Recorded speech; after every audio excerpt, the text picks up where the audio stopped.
शेतकऱ्यांच्या चिंतेत वाढ, मान्सून लांबणार, पाहूया सविस्तर माहिती।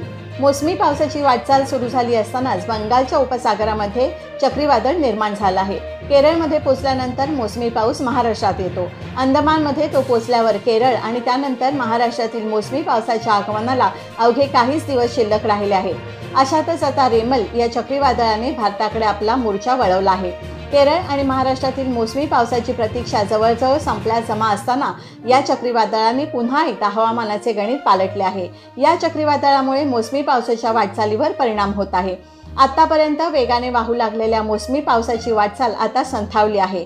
सध्या केरळमध्ये मोसमी पाऊस 31 मेच्या आसपास दाखल होऊ शकतो, तर महाराष्ट्रात 10 ते 11 जून मध्ये तो दाखल होऊ शकतो। मात्र हवामानाचे पालटलेले चक्र पाहता या आगमनाला विलंब देखील होऊ शकतो। भारतीय हवामान खात्याने दिलेल्या माहितीनुसार काही तासातच हे चक्रीवादळ बांगलादेशच्या किनारपट्टीवर धडकण्याची शक्यता आहे।